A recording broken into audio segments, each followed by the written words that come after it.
Hey guys, how you doing? I just want to do some bed run again. I don't know why this bed run is getting actually fun for me to do. I don't know if that's what that means, but I'm beginning to enjoy these bed run sessions. Um, I'm literally alone in the house.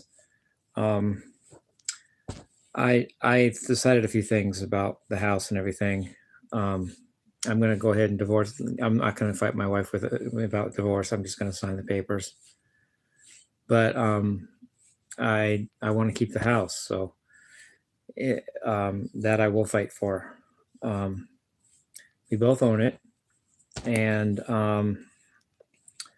if she doesn't want to pay the bills, I'd rather live in a house without electricity than not own a house at all.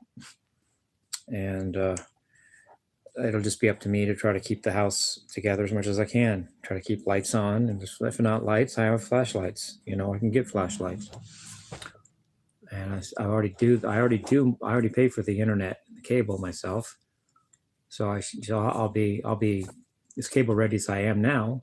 I just may not have heat and air or lights or things like that for a while. But hey, it's a rock and roll life. Who said it was going to be easy?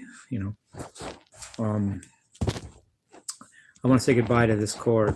It doesn't work anymore. I used it I bought this like 30 years ago or something. I bought it from Radio Shack. It's to get the Hendrix curly cord sound. You stick this into your straight cord, then this curlies it, and then you stick it into the guitar, or vice versa. You stick this into the where the guitar goes to, and then put this in here with the cord into the guitar. But it helps get you that Hendrix tone. And he always has curly chords because they had them in more. That's what they had in the '60s. This cord doesn't work anymore, so I'm throwing it away. So the first thing I've done without the cord is my version of Burning Like a Flame by Dokken just now. So if you guys like that, it may have something to do with this cord not being in it. If you don't like it, it may have something to do with this cord not being in it. But I'm just gonna, there's no Radio Shack anymore, and no one sells these, so I'm just gonna have to throw it away. From now on, I just have straight cords like everybody else. But I enjoyed having the curly cord. Gives you that Hendrix fuzz a little bit.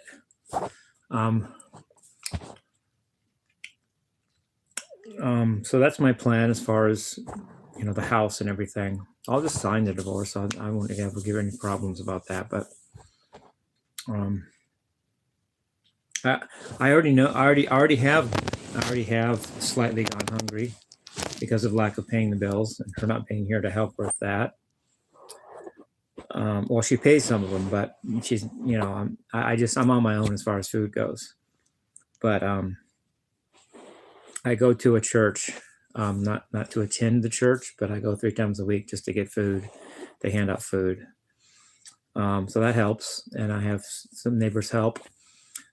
2 people have given me $20 bills in the last week just because they know me and they see me not having anything to eat or whatever reason they have. And it helps me. That helps too for a while. I don't just waste the money. I go buy good stuff. I buy coffee creamer and milk and stuff like that with it. So thank you guys that donated $20 to me here and there. But yeah, I'm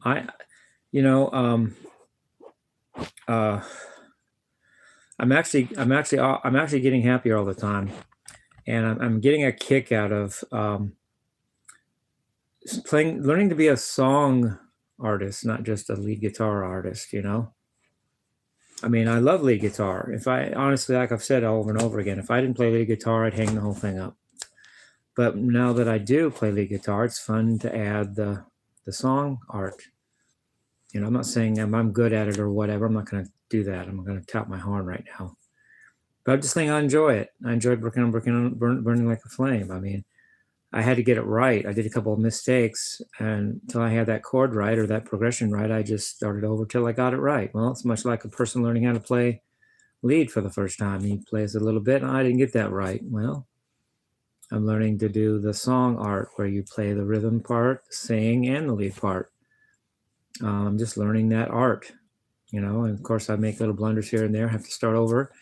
but my standard is such that I want the song to sound good. So I had to go like the fifth take or something. I finally got a take I liked. But then I learned along the way, oh, that's the chord it went to. You learn as you do it.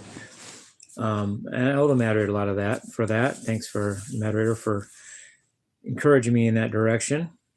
He's not my friend now, but I can't discount what he helped me with, and I owe him that. That's good. And if he might even be making money off our songs right now. He might be making money selling the Raderator. Either way, I haven't seen a dime of that. But let him have the money. I'm not about money anyway. If I'm meant to have the money for that, I will. If not, well, live it up, moderator. Take the money and run. I don't know, or whatever. How am I going to stop him anyway? He's more technology finesse than I am. He's more business savvy than me too. So, of course, he wears a wig. I don't. But whatever. He was a good friend. He kept me going on a good path, and I appreciate that. So, and plus he built the Raderator for me. He got me my 2i2 and my OBS studio set up on my computer so I can record. He gave me the mic. So I appreciate that, Moderator. I call it like I see it. I am grateful that I knew him.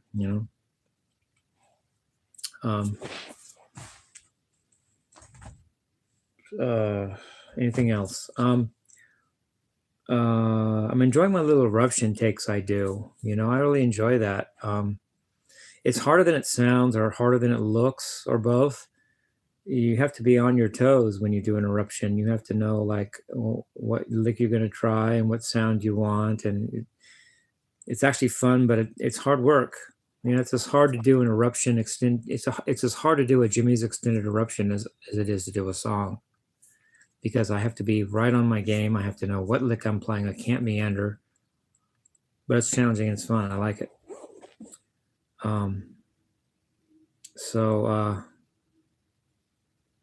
Anything else to say? Oh, and I did Bach, Toccata Fugue in D minor, using only tapping. That was the moderator's challenge to me about 4 months ago or so. He challenged me. He said, Jimmie, I challenge you. Can you do Bach's Toccata Fugue in D minor using only tapping? I kind of rolled my eyes to myself and thought, yeah, right. But he challenged me. Must be a reason for that. So I kept it in the back of my mind, and today I did it. I can see where I messed up a little bit now. I can see where I could have been better, but it's after the fact. At the end, I didn't nail the end very good. I know now what Bach did that I forgot left out. But in my defense, it's the first time I've ever tried to play a Bach piece on my channel. I think. I'm pretty sure that's true. I've done some Mozart and I've done some Beethoven, but I don't think I've done Bach. I don't think I've done a whole piece by Bach on my channel ever before. There's an end part. At the end, he does some stuff that's really cool that I just totally forgot when I was actually doing my take. You guys want to go on about the theory of it? You want me to go on about how he constructs that piece, or do you guys care? It's in D minor, obviously. That's why it's called Toccata Fugue in D minor. Oh, well, here we go. It's in D minor. It uses mostly D harmonic minor, but sometimes D melodic minor. Just rare instance he uses D natural minor, but not very much. It's usually D melodic minor or D harmonic minor. But that's not the whole piece. It's that's how it starts. It starts with a D harmonic minor opening melody. And it stays on D. Then it goes to C sharp diminished seventh, which is the cool chord in D minor, and then it goes back to the D minor. And I do the two note per string crossroads type diminished for C sharp diminished in the take I did. And then he plays a melody like it's a pedal note. And the A's A, the note A is the pedal note. First, it's A going a high A going up, and then it's the same A. So why'd I say high A? Same A, but going down, and you have to shift positions on your A because to go down you need more frets below it. To go up you need 4 frets above it. So for the part where it goes up, I use the A that's on the 5th fret of the E string, the high E string. But for the part that goes down, I use the A that's on the 14th fret of the G string. Same note, but different position, so you can do different voicings. And a lot of that is D melodic minor for a lot of that. No, that kind of thing. But with an A, which is the 5th note, D, E, F, G, 5th note in D minor as a pedal note. And then he does some things where he goes, he does a progression where it's D minor, C major, B flat major, A major. It's a 1 minor, flat 7 major, flat 6 major to 5 major. And then over and over. And I use his tapping technique like Eddie Van Halen for that part. He does some things that's like circles of fifths. He starts with D minor, then he goes to G minor, then he goes C major, then he goes F major, then he goes B flat major, then he goes E diminished, then he goes A major, and then D minor. It's a basically circle of fourths thing in a minor key. It's a common thing. And I had to tap it because I wasn't allowed to use a pick according to the moderator. And then he goes to parts where he goes, then he does an excursion where he goes to the key of B flat major. B flat is a flat 6th degree in D. It's related to D minor, similar. So he goes to B flat major. Then he goes to F major, which is also similar to D minor, but it's a major key. Then back to D minor. And so there's that little part. And then he does a part where he goes G sharp diminished 7th to A minor. That's switching in keys to A minor, which is the D, the dominant key in D. It's a 5th above it or 4th below it. So instead of C sharp diminished 7th to D minor, it becomes G diminished 7th to A minor. It's modulation, a 5th above or 4th below.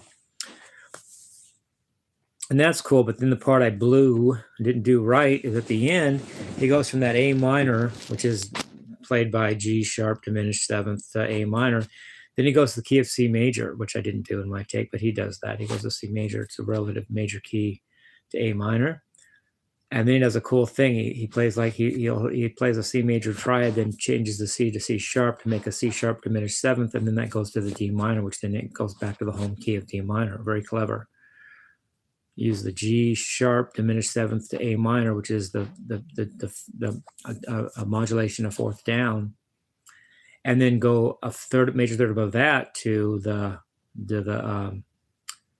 C major, which is the relative major of A minor, and then while you're on a C major triad, sharp to C sharp to make a C sharp diminished 7th triad, which then leads to D minor, which is the original key. That's cool, and that's how he ends it. But I didn't quite get that right.